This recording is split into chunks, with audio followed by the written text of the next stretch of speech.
Hi, it's Stephanie here. This is a video called We've Gone Bad, and we just want to show you a few of the tools that you have to control the room, like removing a student, muting a student, little bits and pieces like that. Our best advice for you is to be sure you are at the Meet. You're in the Google Meet before your students. You want to get there 10 to 15 minutes before. You can open up the Meet. You can take the video camera off and put on your icon. So your icon will show up so the students know you're there. You can mute yourself so that your background noise while you're getting ready doesn't come in. But the idea is the Meet is open. You are there. The presence is there. So as students, the second piece of advice we have is that you wait until the last possible minute for your classroom post with your Google Meet ID number in it shows up. So if you're planning your office hours, say at 1 p.m., maybe you can schedule your Google Classroom post that contains the ID number for the Google Meet. Schedule it to post at 12:50, 10 minutes before, 15 minutes before. That will help keep your room empty until you're ready for the students to come in. So here's a little bit about what that might look like. I'm on a Google Meet today with WA Student, who's right here. I'm going to show it on the grid view so you can see that's me and that's WA Student. Up here you have grid view. If I click on it and the slash is going through it, I lose the grid view. Here I can see all the participants. If I click on that, I have different participants. If I want to get out of that tab, I click to the left. And here I have the comments or the chat. If I want to click off of that, I go to the left. And now what I can do is I want to show you a few features in the Participants tab. If I click up here, if I mouse over the student and click on the down arrow, I have the ability to pin the student, which means the student will always be on my screen over here. I'm going to unpin that student. I can mute the student right here and say mute. And I could remove the student. So I want to click on that now because I'll end up removing the student, so we'll pause on that. So how does this come in handy? A few things. Quite often we have the chat open when we're running office hours, and this is a good thing to have so the quieter students feel comfortable asking questions. So let's say you're in a chat and people are good morning. Good morning. One of the things that we did talk about is to open up that, open up the statement and possibly post it right at the beginning. So if I take this required statement, I'm going to take that and I'm just going to post it up at the top here. And I'm going to paste it right at the top. And one thing that you can do, get that in there, is one of the things that you can do is just have the students read it as they come in and just say, make sure you agree. Many of you have asked them to do this before they get into the chat, but you're going to ask them to agree again right here. So that's one way you can kind of monitor what's going on.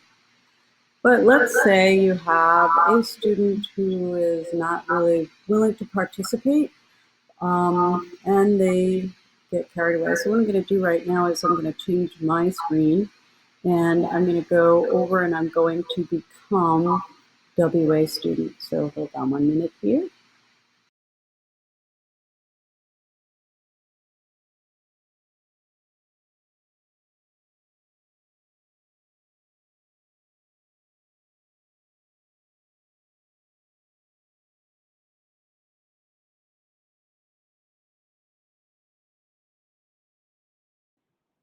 So here I am logged in as a student. You can see in the upper right corner the gray ghost, so I'm WA Student. And now I'm going to open up the I'm comments. the And teacher here in now, and I open up comments, the I don't chat. really I want see to I have a agree new to this, so message. I'm not going to say Oh, agree. look at this. I'm just going to write WA student wrote me a a not not nice so nice message. message. And you So can what I see can up at the immediately top, do all of a is sudden, go up to the people. teacher will get the message. And I could do a Boom, now we warning all in hear that. That's not nice, but you probably want to take that student out of the group. Now, if it was a verbal message, if they said something inappropriate, the first course of action you could take is mute them.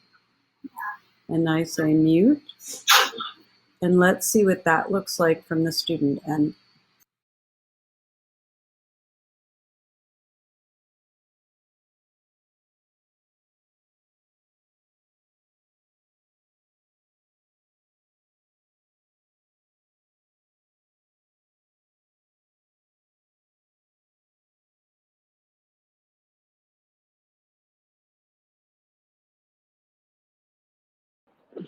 So now I can Now I'm see back as the WA student, and I've noticed that, wait, unmuted I've been themselves. muted. So the I issue I didn't do had, that I could myself. deal with it by Why have muting I them been muted? immediately. But I can now see I'm still in the I chat. want to just do But something a little more here's serious. the thing. The student can What I can unmute then do is themselves click here, and go back and I in can and start remove talking. the student from the call.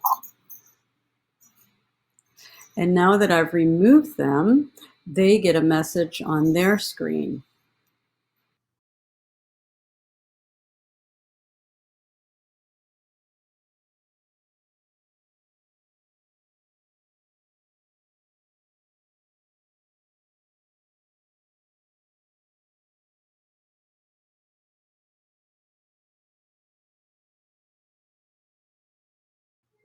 So what I might want to do as a teacher, I can look up here So and I now can I'm say, back as a okay, I've student, removed that and I student, can see that's someone fine. has But removed you one for the final tip meeting. I would That have someone is to is the go into teacher. that Students chat, cannot remove and each it would other, take a while, but and they I would, might try you again might to want to get do back this in, regardless. You might and want they to can. They go document to the things that return happen. screen, If to the students put return, and they questions go in ahead there and that they you may put not have been the able to meeting code answer, you back would be in. able to kind of go through it. So if you select all on here, and then you do a copy up here, you can then open up a new document and paste it on there. So you can paste the chat right there, and that just might help you keep track of what's going on, give it a title, and you could call it office hours 4-2. And maybe this is your 10 a.m. session. And you can just keep track of those. So that is my tip for today. So that's what we have to say, to share with you about getting into your Google Meets and kind of keeping them organized and maintaining a little structure when I see those features there. The last thing we would recommend is that you go into your Google Classroom and delete the meeting code. If you post it on your stream, you could go in and delete it that way. If you post it in classwork, you can leave the assignment up, just go in and edit the classwork and delete the code somewhere in there, wherever you had pasted it. That's all we have. So thank you very much. Let us know if you have any questions.